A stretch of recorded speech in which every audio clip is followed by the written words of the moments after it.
The SRV, a small recovery ship manufactured by Argo. This is for when there's no hope left and your ship is stranded, lost amidst space.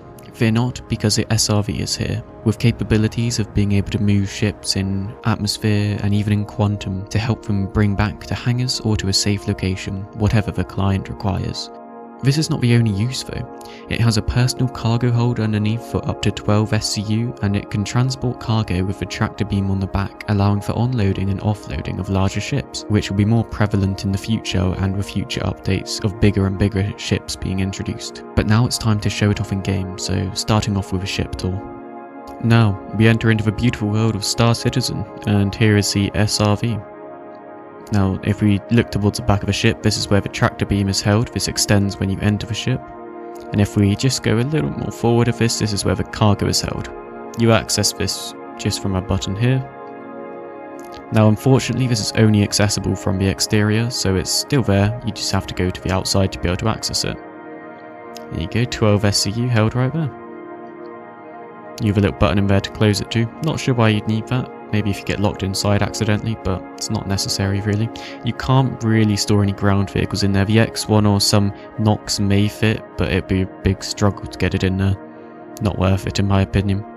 Now if we make our way towards the front of a ship, we have access to the main elevator, which is the only entrance onto the ship. That is just held under here. There we go, that's all extended. You close this just here, and you can enter the elevator from either side. We go up and we enter into an airlock chamber. This is where the kind of middle of the ship is, so make sure your doors are always closed. You have components on either left and right side of the ship, as you can see there. And then we have access to the habitation or the cockpit on the left or the right. Going towards the rear of the ship, which is the habitation way, opening this up. As you can see, it's a lovely little one-person room in here. This feels really cozy, and I love the bright orange colour in here. It's very nice. But to the left side over here we have access to food and water making services, which will be very usable in the future of the game, I hope. I love the idea of this, and I wish I could have some free water and food when you're on board ships. Here we have access to a bed. This is only for one person, there's no other beds. Towards the very rear of the ship we have access to a table and seats to eat at. 2 seats, so you could bring another player around, but I'd say this is really a one-person ship. There is a window so you can see what you're doing out there, but you can't really look out and do stuff at the same time. It's very nice that it's there though. It's kind of a tinted one. On the right side of the ship, and we have access to a shower and toilet combined. Just here. You access this through the button. There you go, toilet pops out. Now the suit locker, which for some reason is opened, you access that just there. This is where your suit will be held in the future, so maybe you don't have to walk around in all your armour, and you can kind of walk around in a more relaxed suit while it's held here. This will be very nice in the future though. There is also 2 weapon racks here, 4 bigger weapons, 2 on either side, and then 3 smaller weapons. Don't know why you need this many guns, but maybe you do. Going towards the front of the ship, you go through your airlock chamber again. So now we have access to the front of the ship. There is nothing on the left and the right side, it is literally just a seat, which is your pilot seat and your cockpit. Now having a look in here, and the visibility is okay, you can see alright to the left and to the right of you, and in front is decent. Below you, you can kind of see just around the sides, but not very well, and above you is, well, don't even think about that. But this is not a combat ship, so it does make sense. You have access to 2 screens which you can customize just up the top left and top right, and there is a middle targeting one in the center. The buttons are to the right of this targeting, and this is where you will actually access your little remote turret. Click on the button which is located from the second row down. Now here you can see we've entered into a camera view which is actually on the rear of the ship where your turret is normally located.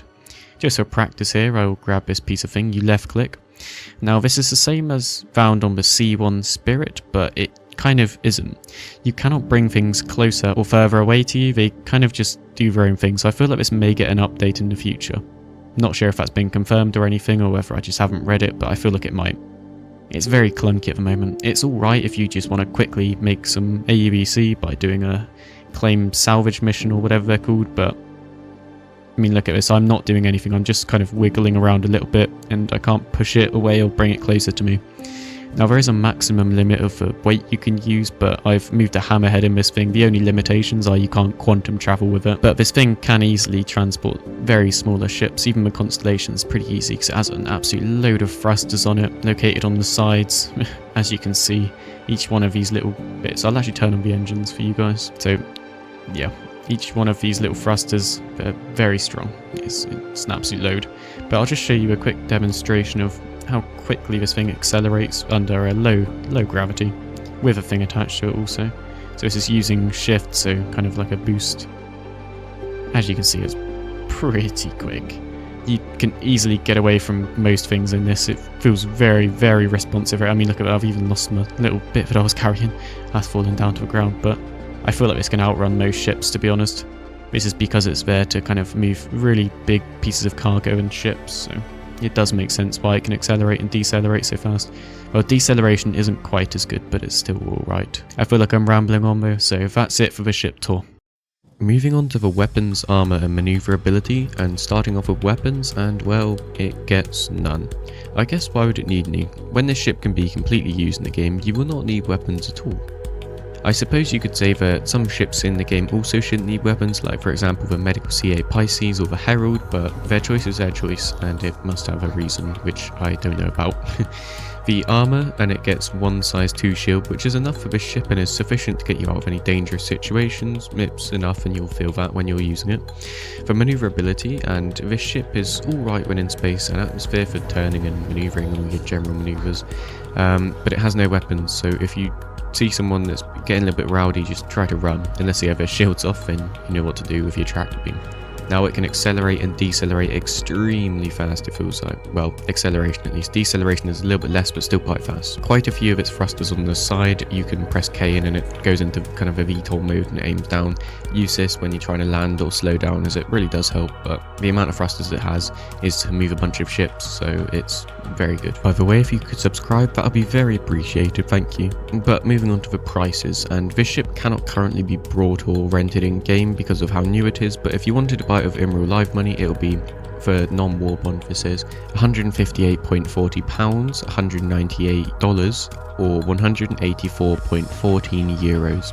Now for war bond, which is all new money, it'll be £144, $180 or €167.40.